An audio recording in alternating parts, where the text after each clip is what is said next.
Microsoft Chief Executive Officer Satya Nadella acknowledged the need to improve employee relations after recent layoffs and the return-to-office mandate. In an online meeting, an employee questioned the perceived lack of empathy in Microsoft's current culture. Nadella responded to the concern, stating he and the leadership team understand the feedback and will strive to improve. These comments follow July job cuts of 9,000 positions and a new policy requiring Redmond-based employees to work in the office 3 days a week starting in February. Microsoft's Chief Human Resources Officer, Amy Coleman, acknowledged mixed reactions to the return-to-office announcement. Some employees feel a loss of autonomy, while data shows Seattle area employees currently average 2.4 office visits per week. Like other tech companies, Microsoft embraced remote work during the pandemic, utilizing its Teams platform. However, Microsoft has been slower than competitors like Amazon, which mandated a 5-day office return in January, to implement such a policy. China warned Mexico against raising tariffs on Asian-made cars. Mexico plans to increase tariffs to 50% from 20%. China stated it hopes Mexico will reconsider the tariff increase. The Chinese Ministry of Commerce said it would take necessary countermeasures. China and Mexico are important trade partners and China does not want this affected. Mexico's economy secretary said the tariff increase needs congressional approval. China said countries should safeguard free trade. Mexico's planned tariff increase is part of a broader budget proposal. European stocks appeared poised for a higher opening on Friday, following early data indicating stalled United Kingdom economic growth in July. The Pan-European Stoxx 600 index remained flat at 8:30 a.m. London time, equivalent to 3:30 a.m. Eastern time, showing no unified movement across sectors or major exchanges. Newly released data revealed zero growth for the United Kingdom economy in July, contrasting with the 0.4% expansion observed in the previous month. This economic stagnation adds another layer of complexity to the Bank of England's upcoming monetary policy update next week. The European Central Bank maintained its key interest rate on Thursday, a decision widely anticipated by market observers. In corporate developments, Spanish lender Sabadel's board unanimously advised shareholders to reject a hostile takeover bid from domestic competitor BBVA. Sabadell CEO Cesar González Bueno stated on Friday that the €15 billion, or $17.6 billion, bid undervalues the bank. This news comes as markets continue to navigate a complex economic landscape. Oracle shares dropped 6% on Thursday.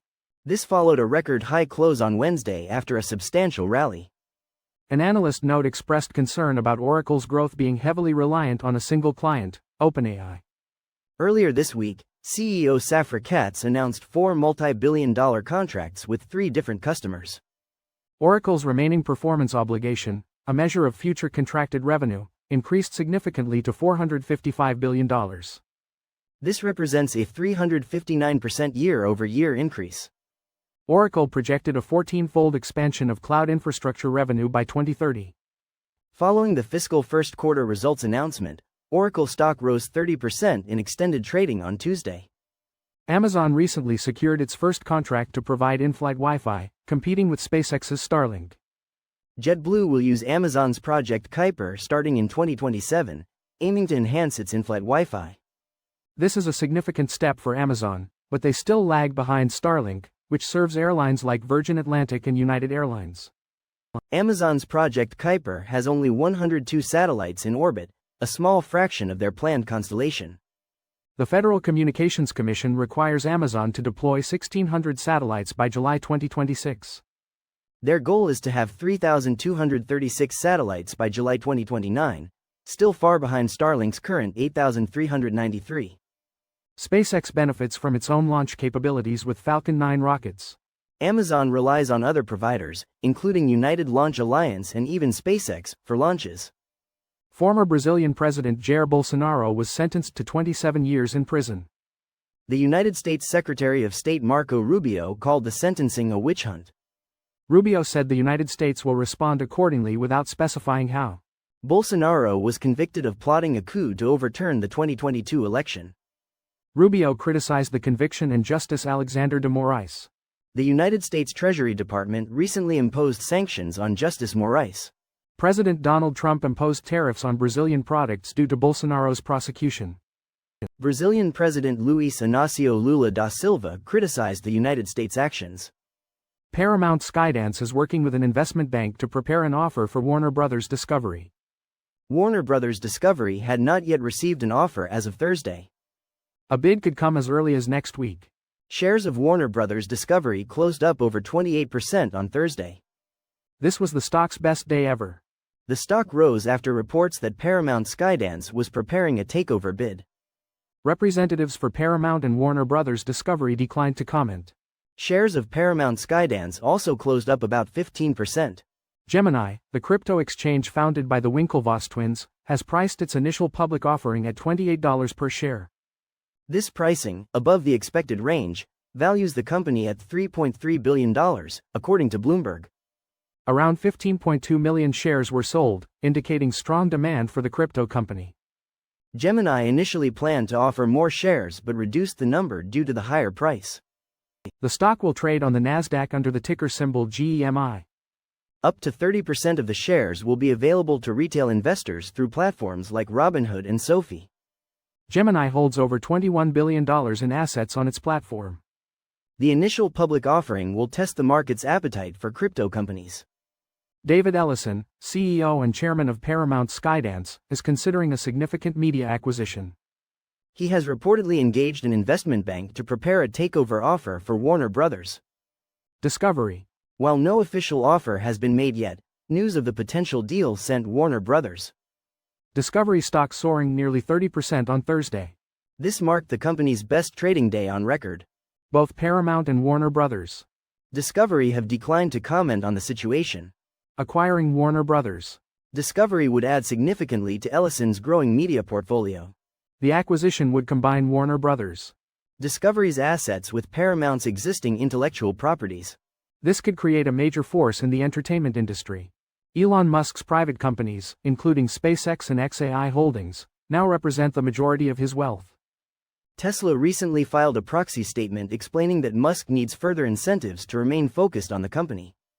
The proxy reveals that Musk has more compelling opportunities outside of Tesla than ever before. Tesla proposed a substantial share award package, potentially worth up to $1 trillion, to retain Musk.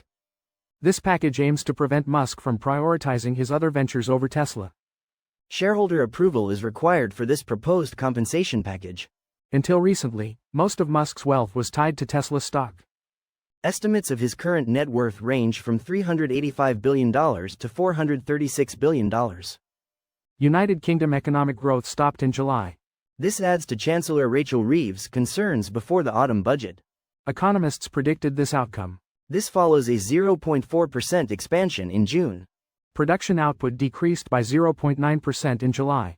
However, services and construction output both increased slightly. The United Kingdom Office for National Statistics reported this data. Economists expect a slowdown in the second half of 2025.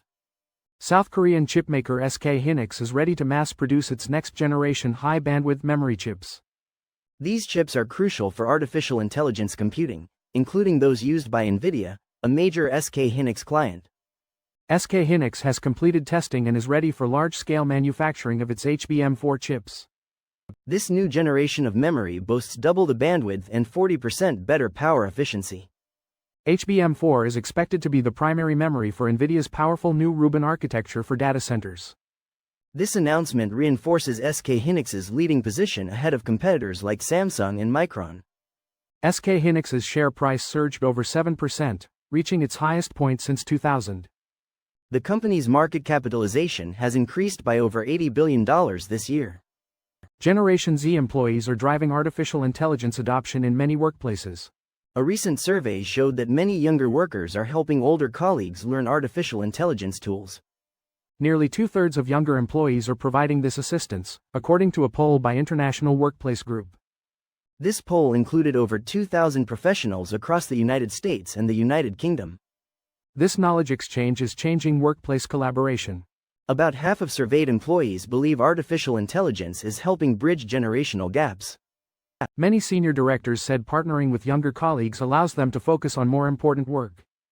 Many also credited these innovations with creating new business opportunities. United Airlines Chief Executive Officer Scott Kirby predicted Spirit Airlines will go out of business. He believes the discount airline business model is no longer viable.